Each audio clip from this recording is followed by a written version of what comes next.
So it's finally here, the Eden Zero gameplay demo has landed, and it gives us a huge look at one of the most anticipated action RPGs. I've spent the last hour getting to the scraps as Shiki and exploring as Rebecca, and I have some thoughts. I've been waiting for a real PC game for this series ever since the anime started a while back, as I am a huge fan of Fairy Tail, and Konami has delivered a demo that's surprisingly packed and gives us a genuine feel for what's coming. So let's break down some of the combat, the story beats that kick off the massive adventure, and whether this game is shaping up to be a journey that we're all hoping for to truly live up to both the manga and the anime for Eden Zero.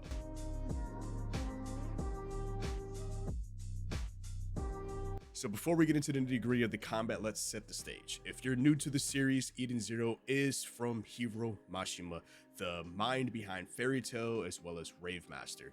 It's the story of Shiki, a kid who can control gravity and has spent his whole life on a planet full of robots. His entire world gets flipped upside down when he meets Rebecca, a VTuber content creator, and her blue cat Happy. From there, they blast off to the stars to find Mother, this mythical goddess of the cosmos. Even though Eden Zero is definitely different from Fairy Tail, the characters, which is still a very surreal thing, they all look like a lot from the main cast from Fairy Tail. For an example, when you come across Elsie, she looks just like Urza Scarlet, Rebecca looks like Lucy, and Happy, being happy, but not the happy we all know and love. And Shiki definitely gives me heavy Natsu vibes.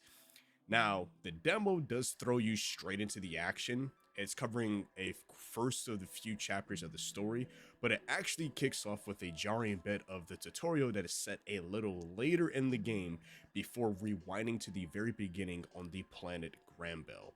It's a little jarring at first, but it finds its footing pretty quickly, especially if you know the manga or anime. You get to see Shiki's big departure from his home and his first steps into the wider universe on Blue Garden, which is home to the Adventurers Guild. Now, visually, the game is beautiful translation of Mashima's art. It has this 3D cel shaded look that kind of feels like the anime has been brought to life, and it perfectly captures those expressive and iconic character designs. The world does feel alive. Getting to run around fully explorable place like Blue Garden is a real treat. It is absolutely massive, and I love that the entire, it just looks like it's just been ripped straight from the anime. And of course, all the cutscenes are definitely fully voiced by the Japanese cast from the anime, which just adds so much authenticity and emotional punch to the story. But what really has me excited is the developers' promise that this isn't just a one-to-one retelling. The game is actually going to be loaded with the original content like new story quests, character moments that were not in the manga, all of it overseen by Hiro Mashima himself. Now, you can already feel hints of this in the demo structure, and the full game is said to have well over 200 quests, which points to quite a seriously deep adventure that anybody can sink their teeth into. This mix of faithful story with fresh content is exactly what you will want from a game like this. It's a great starting point for anybody who is new to RPGs, but it also gives longtime fans something to sink their teeth into. The fact that you're actually your save data, and I need every developer to start trying to do this. When you drop a demo, players play 2, 3, 4 hours or however long of the demo, and you are able to save. You should be able to bring that save data from the demo to carry over to the full game. That is honestly the best thing that a developer can do, and I'm glad that a lot of JRPGs like Romancing Saga and a couple other ones out there, like once you do the demo, you can take whatever you want and bring it to the full game once you fully buy it. Star Ocean Remake did the same thing, so it's always good to see that.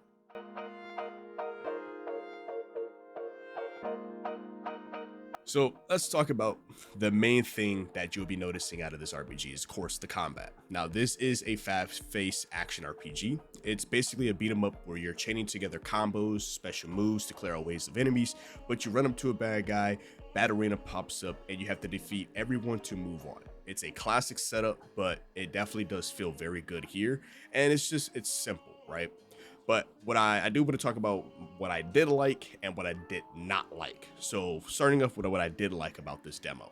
First off, the fighting is definitely fluid and it's fun. It's not super crazy complex right out of the gate, but it has that satisfying rhythm that just makes you want to keep going. You've got your basic combo strings, a dodge, and a whole set of special ether gear abilities that make each character feel very totally different. The demo does let you play as both Shiki and as well as Rebecca, and you can swap between them instantly. That's actually pretty cool. It actually helps with overall fluidity of the combat because their playstyles couldn't be couldn't be more different. Shiki is your up close and personal brawler. His gravity-based ether gear translates into a moveset built for just heavy hits and overall crowd control. Now you can pull enemies in, you could slam them around, zip across the battlefield with all of his kit, but the game does an awesome job of making his signature attacks from the anime feel just as powerful as they look. Then there's Rebecca, who's a pure ranged fighter. She uses her happy blasters for quick long distance shots, letting you pretty much just hang back and just deal damage from afar. She does feel very smooth and responsive. She has a quite cool mechanic where she can actually swap from pistols to an assault rifle just to deal a nice burst of damage overall. But what really did impress me is that Rebecca can cancel her attack animations with the dodge, and Shiki is pretty much locked into his. It's a small detail, but it gives her this agile hit and run feel that's a fantastic contrast to Shiki's heavy hitting style. I actually found myself preferring her speed, even though Shiki is definitely more good for those, packing that bigger punch, dealing with overall crowd control, and you definitely can feel the RPG beats between each of the characters. Now, switching between them mid-fight is quite seamless, and it's clearly going to be a huge part of the strategy in the full game, especially when you get the full 4-person team that you see in the user interface. The boss fights in the demo were also a highlight. You do 2 particular boss fights. You fight King Castellan, and then you fight Nipa. And King Castellan, that entire the Grand Bell arc is still it hurts me in the soul every time I look at it, because it was just all of this was a ploy to get him out into space. But those bosses are not brutally hard, but they make you pay attention to attack patterns and use your dodges. Now, I do have some form of inkling. You actually fight 3 bosses. You fight LC, Castellan, and his Nipa as well.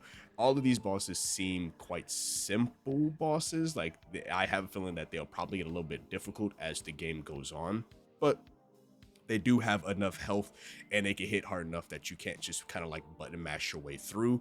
But some of the things I am concerned about, which is not a lot, this demo was pretty well done, but as much as fun as I did have with the demo, it didn't have its few little flaws. I ran into a couple of things that I wish can be polished before release, but my biggest gripe is it's a classic for this genre, and most action RPGs can either get it right or get it wrong, but it's the camera. Out in the open, it's fine, but in the frantic fights or when you're in smaller arenas, so to speak, it can get loud and sometimes struggle to keep up with the action. It is a small issue for most action RPGs out there. It's not a deal breaker, but it can get a bit annoying over a long playthrough. My biggest gripe, and I feel like this is something that I feel like developers need to get right when they're doing action RPGs, is the lock-on system. The lock-on system in this game, in Eden Zero, is also quite functional, but it could be a bit cleaner. It does its job, but trying to switch targets in a big mob, especially as you get further and further and more enemies start to appear on screen, it's not as quick as I would like it to be. Again, it's a minor thing, but a little bit more polish will make the combat feel just even tighter. Some people might also find the combat quite a bit too simple. At least in this early part of the game that the demos let us play, I personally enjoyed how easy it was to get into, but I could see how some might feel like you're just tapping one button for combos before firing off a skill. The real depth is obviously meant to come from unlocking different skills as the game continues, getting the rest of the roster of the playable characters, and figuring out the synergies between them. The demo does teases this potential very well, but we'll have to see if it evolves enough to stay fresh for the whole ride of the game.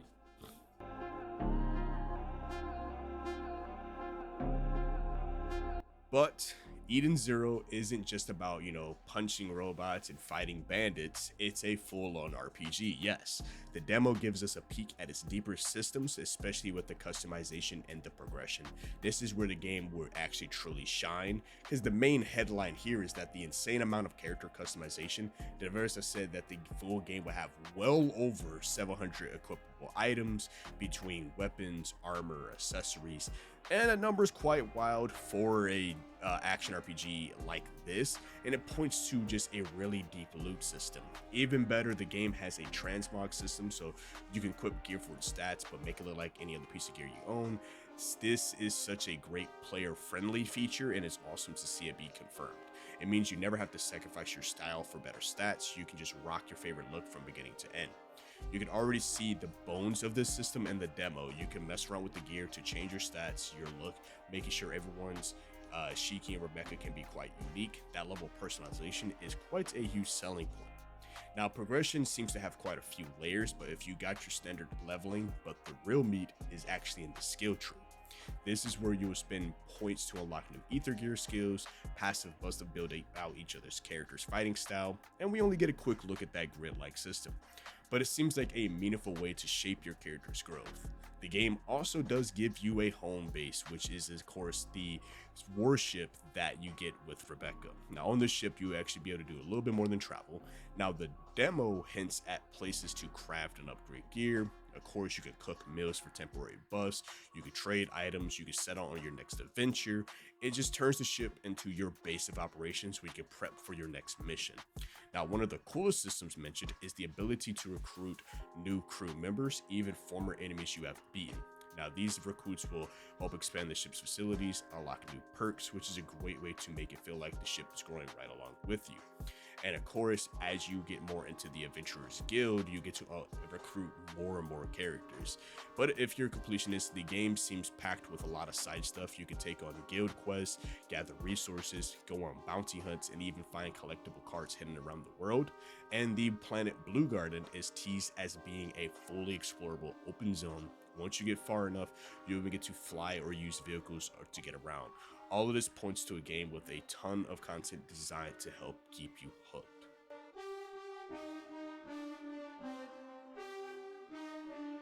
So after beating the Eden Zero demo, my final takeaway, honestly, I'm incredibly optimistic. This isn't just a proof of concept, it's a confident and meaty slice of a game that knows exactly what it wants to be.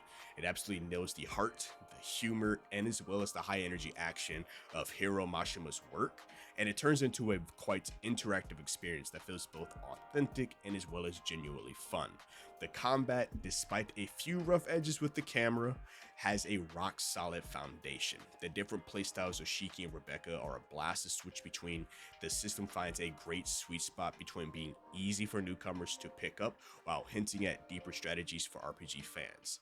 Now, with some of the unique playable characters promised for the full game, the potential for team building and crazy combos is quite huge. It's the RPG system that gives me the most hype, and the sheer amount of customization is a dream come true for anyone who loves personalizing their characters. The layers of progression, skill tree, crafting, the upgrades, all suggest a game with serious depth that will reward you for sticking with it. This does not feel like a quick, cheap anime cash-in like most games that are out there that gets a mobile version of it. This feels like a well thought out action RPG made with respect for the source material and for the players. Now, like I said, is the demo perfect? No, like I said, it has that minor camera hiccup I hope get fixed. The lock-on system could be a little bit better, but the story start is a little awkward. Now, I hope when the full game comes out, it does not start you in the same manner. I think this was just mainly meant for the demo. Hopefully, the game starts us out at Grand Bell, the Grand Bell arc, so that'll be a little bit better. The combat might also feel a bit simple at first for some, but these are small smudges on an otherwise extremely promising package. The core gameplay is strong, the world is vibrant, RPG systems are deep, and it's shaping up to be a substantial adventure that fans have been waiting for. Overall, this demo has got me fired up for the full release. It sets the stage for a massive galaxy-spanning journey full of great characters, awesome fights, endless customization, and honestly, it has absolutely sold me on the game's potential. This game is supposed to release as of next week, July 15th. So what do you all think of that? After seeing all of this, are you excited for Eden Zero? Are you a fan of the anime and manga? And are you a fan of Fairy Tail? Let me know in the comment section below. What character are you more hyped to play as? Because I'm personally dying to see how the other cast of characters play. If you want to see more Eden Zero content when the full game does drop, then make sure to, of course, subscribe, ring that notification bell. And as always, Outcast, stay safe out there. And it's been your host, Chaos DTV, signing out. Peace.